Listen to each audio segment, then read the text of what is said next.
तो फ्रेंड सभी को नमस्कार। तो दोस्तों आज हम लोग देखने जा रहे हैं एसएससी सीजीएल एग्जाम 2024 23 सितंबर फर्स्ट शिफ्ट के लिए जीके जीएस के टॉप 25 मोस्ट एक्सपेक्टेड क्वेश्चन।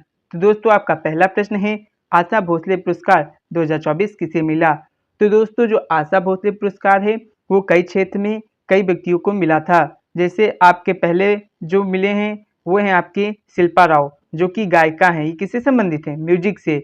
और किसको मिला है, कुमार सानू को मिला है, वो भी क्या आपके गायक हैं। अलका याग्निक जो कि गायिका हैं, इन लोगों को क्या मिला है, आपका आशा भोसले पुरस्कार मिला है। ठीक है। अब आर्ट्स के क्षेत्र में किसको मिला है, तो दोस्तों जो आर्ट्स के क्षेत्र में है उसमें मिला है पद्मा सुब्रमण्यम जो नृत्यांगना है, वैजंती माला जो एक नृत्यांगना है, और बॉम्बे जयश्री जो एक गायिका है। इन लोगों को भी क्या मिला है, आपका आशा भोसले पुरस्कार 2024। नेक्स्ट आपका कौन सा क्षेत्र है, आपका फिल्म और थिएटर। इसमें मिला है आपका डेविड धवन को जो फिल्म निर्देशक हैं, और चिरंजीवी जो एक अभिनेता हैं। और आपका अगला क्षेत्र जिसमें आशा भोसले दिया गया पुरस्कार वो है आपका सोशल वर्क, जिसमें मिला है बिंदेश्वर फाटक को स्वच्छता अभियान के लिए। और आपका अगला क्षेत्र क्या है, पब्लिक अफेयर्स के लिए। इसमें किसको मिला है, वेंकैया नायडू जी को मिला है राजनीति और सार्वजनिक जीवन के लिए। ठीक है दोस्तों। आपका अगला प्रश्न है, राष्ट्रीय युवा नीति किस वर्ष लागू की गई थी, 1988, 2003, 2014 या 2020। तो दोस्तों इसका राइट आंसर क्या हो जाएगा, तो दोस्तों इसका राइट आंसर हो जाएगा 2003। जो पहली राष्ट्रीय युवा नीति है वो 2003 में लागू हुई, जो आपकी दूसरी युवा नीति है वो आपकी 2014 में लागू हुई। तो दोस्तों इससे संबंधित कुछ प्रश्न देख लेते हैं। तो दोस्तों 2003 में आपकी पहली राष्ट्रीय युवा नीति लागू हुई, और दोस्तों जो दूसरी युवा नीति है वो आपकी 2014 में लागू हुई। और इससे क्या क्या संबंधित प्रश्न है, 1988 में पहली राष्ट्रीय युवा नीति का प्रस्ताव रखा गया था। ठीक है। और 2003 में पहली राष्ट्रीय युवा नीति लागू की गई थी, और 2014 में दूसरी राष्ट्रीय युवा नीति लागू की गई थी। 2020 में सरकार ने राष्ट्रीय युवा नीति की समीक्षा और अद्यतन की प्रक्रिया शुरू की। तो इन बिंदुओं को भी आपको याद रखना है। नेक्स्ट क्वेश्चन आपका अगला प्रश्न है, होजागिरी नृत्य किस राज्य में मनाया जाता है, त्रिपुरा, असम, मेघालय या मणिपुर। तो दोस्तों इसका राइट आंसर हो जाएगा त्रिपुरा। त्रिपुरा में आपका होजागिरी नृत्य मनाया जाता है। इस नृत्य से कुछ संबंधित महत्वपूर्ण बिंदु देख लेते हैं। तो दोस्तों होजागिरी नृत्य त्रिपुरा राज्य की एक पारंपरिक लोक नृत्य शैली है। पारंपरिक लोक नृत्य ये एक प्रकार की शैली है जो कि बता ही दिया। त्रिपुरा राज्य में मनाया जाता है ये भी बता दिया। ये ग्रामीण क्षेत्रों में प्रचलित है, महिलाओं द्वारा किया जाता है, पारंपरिक वेशभूषा और वाद्यों का उपयोग किया जाता है, सांस्कृतिक धरोहर का एक महत्वपूर्ण हिस्सा है। तो इन बातों को भी याद रखना है। नेक्स्ट क्वेश्चन आपका अगला प्रश्न क्या है, बेलगांव अधिवेशन की अध्यक्षता किसने और कब की। तो दोस्तों वो आपके महात्मा गांधी हैं, जिसने एकमात्र आईएनसी की अध्यक्षता की। वो कब की थी, 1924 ईस्वी में बेलगांव की। बेलगाम को महात्मा गांधी की अध्यक्षता में दिसंबर 1924 में भारतीय राष्ट्रीय कांग्रेस की 39वें सत्र के आयोजन स्थल के रूप में चुना गया था। तो दोस्तों आपसे इस प्रकार से भी पूछा जा सकता है कि जो आईएनसी का 39वां सत्र था उसकी अध्यक्षता किसने की। ठीक है दोस्तों, तो इस प्रकार से भी याद रखना। नेक्स्ट क्वेश्चन आपका अगला प्रश्न है, भारतीय संविधान का कौन सा अनुच्छेद केंद्रीय कार्यपालिका से संबंधित है। भारतीय संविधान का अनुच्छेद 52 से 78 केंद्रीय कार्यपालिका से संबंधित है। जैसे आपका 52 में क्या है, तो राष्ट्रपति पद के बारे में बताया गया। 53 में क्या कहा गया है कि जो कार्यपालिका का प्रमुख होगा वो कौन होगा, राष्ट्रपति होगा। 54 में क्या बताया गया है, चुनाव के बारे में बताया गया है। और 55 में क्या बताया गया है कि जो चुनाव की प्रक्रिया होगी वो क्या होगी, तो एकल मत अनुपातिक प्रतिनिधि संक्रमणीय होगी। ठीक है। आपका जो 56 है उसमें क्या बताया गया है, आपका कार्यकाल के बारे में बताया गया है। 57 में क्या बताया गया है, पुनर्निर्वाचन के बारे में बताया गया है। 58 में आर्ताएं के बारे में बताया गया है। और दोस्तों जो 59 है इसमें क्या बताया गया है, शर्तें बताई गई हैं। 60 में क्या बताया गया है, तो आपकी शपथ बताई गई हैं। ठीक है। और आपका 61 में महाभियोग के बारे में बताया गया है। 72 में जो राष्ट्रपति है उसकी क्षमादान की शक्तियों के बारे में बताया गया है। 75 में प्रधानमंत्री पद के बारे में बताया गया है।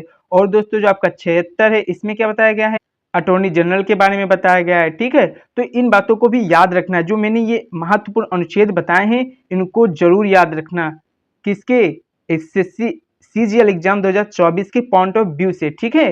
नेक्स्ट क्वेश्चन आपका अगला प्रश्न है, निम्नलिखित में से प्रकाश की पूर्ण आंतरिक प्रवर्तन का उदाहरण है। तो दोस्तों जो प्रकाश के पूर्ण आंतरिक प्रवर्तन के उदाहरण आपके निम्नलिखित हैं, जैसे प्रिज्म में प्रकाश का परावर्तन, ऑप्टिकल फाइबर में प्रकाश का परावर्तन, जल में डूबे हुए वस्तु का परावर्तन, कांच या प्लास्टिक की छड़ में प्रकाश का परावर्तन, टेलीस्कोप और माइक्रोस्कोप में प्रकाश का अपवर्तन।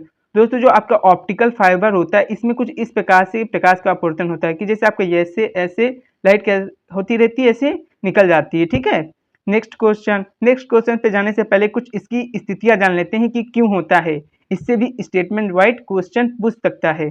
तो आपकी जो पहली परिस्थिति है वह है प्रकाश एक अधिक घनत्व वाले माध्यम से कम घनत्व वाले माध्यम में जाना चाहिए। प्रकाश का कोण अधिक होता है, क्रिटिकल कोण से भी अधिक, ठीक है। प्रकाश पूरी तरह से परिवर्तित हो जाता है बिना किसी भाग के आगे बढ़े।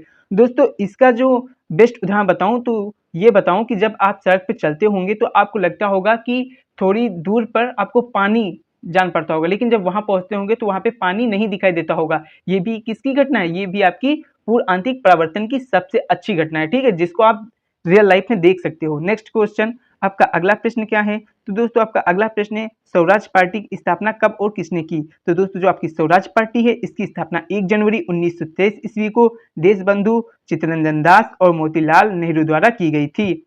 नेक्स्ट क्वेश्चन, आपका अगला प्रश्न है अली अकबर खान किस वाद्य यंत्र से संबंधित हैं? तो दोस्तों ये आपके सरोद वादक हैं, उसके साथ साथ हिंदुस्तानी शास्त्रीय संगीत के साधक हैं। नेक्स्ट क्वेश्चन, आपका अगला प्रश्न था अटल टड्डी किस राज्य का फेस्टिवल है? तो दोस्तों जो आपका अटल टड्डी है ये आपका आंध्र प्रदेश का एक फेस्टिवल है। नेक्स्ट क्वेश्चन, आपका अगला प्रश्न है संविधान का किस भाग में पंचायत संबंधित है? तो दोस्तों जो पंचायती राज व्यवस्था, यहाँ पे पंचायती होगा, ठीक है। राज्य व्यवस्था से संबंधित प्रावधानों का भारतीय संविधान के भाग 9 में उल्लेख किया जाता है। और दोस्तों इससे संबंधित जो अनुसूची है वो कौन सी है? 11वीं अनुसूची है, ठीक है, ये भी याद रखना। भाग आपका 9वां और अनुसूची आपकी 11वीं है।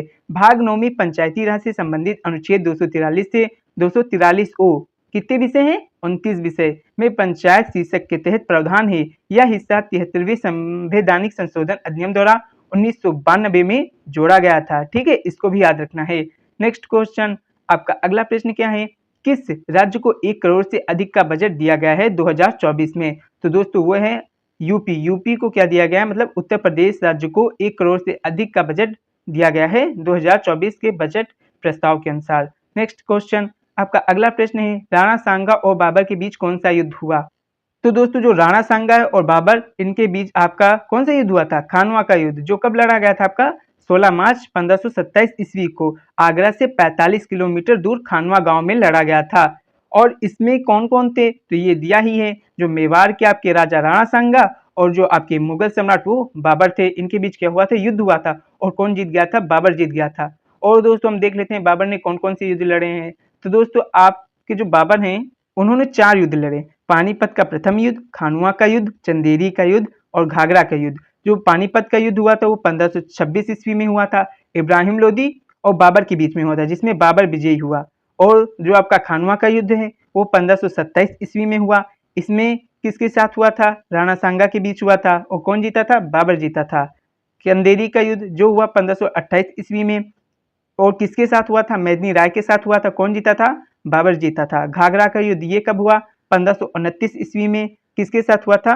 अफगानों की सम्मिलित सेना के बीच हुआ था। और इसमें फिर कौन जीता? बाबर जीता। बाबर ने 4 युद्ध लड़े और चारों जीते, ठीक है। और दोस्तों बाबर की मृत्यु कब हुई थी?